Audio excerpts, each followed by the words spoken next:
Yunus sir, ও sir, উন্নতির গান গাওয়ানোর দরকার নেই। আমরা আপনার দেয়া কোনো উন্নতি আশাও করি না, আপনার দেয়া অবনতি আশা করি না। কারণ আপনি আমগো নির্বাচিত সরকার না, আপনি ইলেকশনে বসেন নাই। আপনি উন্নতির গান গাইয়া আমগরে বোকা বানানোর দরকার নেই। আমরা নির্বাচিত করবো সরকার, সরকার ভালো কাম করলে রাখবো, খারাপ কাম করলে কান ধরে নামাই দিব। আপনি বাংলাদেশ রিজার্ভ ফান্ড বাড়াইবেন, এই কাম করবেন, ওই কাম করবেন, আপনার এই আন্তর্জাতিক মহলে এত সুনাম করে, সম্মান করে, এগুলো হিন্দাঙ্গ লাভ নেই। কারণ আপনি সিআইএ দ্বারা ক্ষমতা করছেন, এটা কিন্তু আমার কাছে প্রমাণ এসে গেছে স্যার। ডগলাস হার্ট কেটা স্যার? ডগলাস হার্ট মাসুদ সাহেব কেটা? নিউ ইয়র্কে ছদ্মনাম ব্যবহার করেন যে, হবিগঞ্জ বাড়ি। ও স্যার, মাসুদ স্যারের মোবাইল নাম্বার কেন আপনার সরকারের বশির স্যার ব্যবহার করে স্যার? ও স্যার, কেন ব্যবহার করে স্যার? তো মাসুদ সাহেব 43 জন মানুষের প্লেনে করে ভরে লইয়া এই যে এতবার করে বাংলাদেশে গেছেন, কে লিয়ে গেছেন স্যার? কে লিয়ে গেছেন? ডগলাস হার্টটা কেটা স্যার? 1980 সালের পর থেকে আমেরিকান পলিসি চেঞ্জ হয়েছে না স্যার? এখন প্রক্সিতে কাম করে, ডিপ স্টেট এজেন্টগুলো কাম করে না স্যার?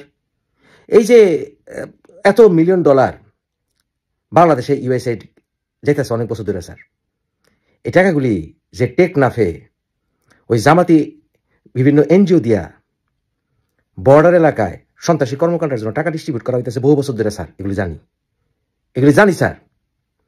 স্যার গো, আপনি আমগরে বোকা বানাইছেন, আপনার এই পোলাপান সমন্বয়কারী অঙ্গর গাদা বানাইছে স্যার, আমরা গাদা হইছি স্যার, বুঝছেন স্যার? এখন নিজে দেখলে যেমন গাদা গাদা মনে হয়।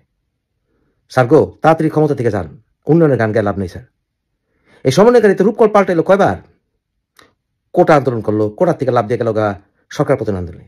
ওকে ঠিক আছে, বিএনপি ছিল না, সাধারণ জনগণ ছিল না, কেউ ছিল না, বুঝলাম। আমরা নির্বাচন চাইছিলাম স্যার, সুষ্ঠু নির্বাচন হোক, পরিবেশ ছিল না, আমরা আন্দোলন করছিলাম স্যার। কিন্তু স্যার গো, এই পোলাপান রে আমরা তো দেশ চালানোর জন্য ম্যান্ডেট দিইনি স্যার। তাহলে এই পোলাপানকে তো ম্যান্ডেট নাই, তারা তো এখন উপদেষ্টা হয়ে বসে স্যার। আমরা কি তাকে ম্যান্ডেট দিছিলাম যে তারা সরকার চালাইব? তাগর গলা ভাড়া দিয়ে সরকার চালাইতেছে এবং তাগো দ্বারা আপনি নির্বাচিত স্যার। তাহলে আপনি এখন নাগরিক পার্টি সরকার, ফুটেন স্যার, ফুটেন, ইজ্জত থাকতে থাকতে হুইটা করেন স্যার। আমরা বোকা মনে হয়? আপনি চায়নায় আপনার কত আদর পাইছেন, কত বিলিয়ন ডলার আনছেন, আঙ্গো খেতাই পুরি আমরা।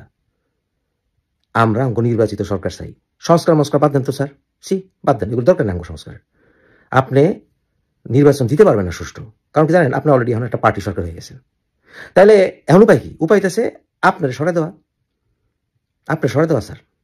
আর আপনার উপদেষ্টা মন্ডলীগুলো কানের ধরা টেনে নামানো, কারণ আপনার বশির সাহেবের ফোন নাম্বারটাই তো মাসুদ সাহেবের। হ্যাঁ, সিআইএর অপারেটিভ না স্যার? ও স্যার, জানি কিন্তু স্যার, জানি, ডিটেলস জানি স্যার।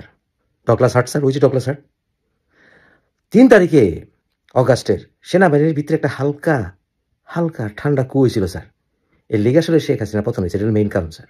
হ্যাঁ, এটাও জানি স্যার, কেমন হয়েছে এটাও জানি, সব জানি। তাই স্যার বেশি কথা কইতে চাই না, জলদি ফুটেন। নির্বাচন দিতে পারবেন না, বরঞ্চ নির্বাচন যেহেতু দিতে পারবেন না, বিএনপিরে ডাকেন, সব দলে ডাকেন, আওয়ামী লীগে ডাকতে কিন্তু বুঝলেন না স্যার। আওয়ামী লীগ ডাকেন। আর ওয়াকা সাহেব বেমানি কিন্তু করতেছেন। আপনি কিন্তু সেনাবাহিনীর মোটা অবস্থা লয়ে গেছেন, সেনাবাহিনীর ঠোলা করে গেলে 2 দিন পরে মেনছে, এটার দায়িত্ব কিন্তু আপনি কিন্তু বিট্রি অলরেডি করে ফেলাইছেন। কামরা ঠিক করেন না কিন্তু, আর বিট্রি করেন না, ওয়াকা সাহেব আর বিট্রি করেন না, কারণ আপনি বুঝতেছেন এমার্জেন্সি দেওয়া ছাড়া কোনো উপায় নাই। কেমনি নির্বাচন দিবেন এই সরকারের অধীনে, এই আসিফ নজরুল আন্ডারে, এই সমন্বয়কারী সরকারের আন্ডারে, এই নাগরিক কমিটির আন্ডারে? হইব না।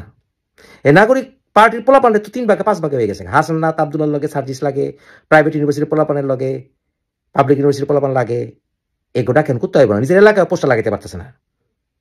কুমিল্লায় দেখলাম সমন্বয়কারীকে পোস্টারে মুততেছে মেনছে। স্যার গো, ও স্যার, তো স্যার ডগলাস হার্টের কথা কিন্তু ফাঁস করে দিব স্যার, মাসুদ সাহেবের কথা ফাঁস করে দিব, বশির সাহেবের কথা ফাঁস করে দিব স্যার। প্লিজ, ও প্লিজ স্যার, আপনি যান।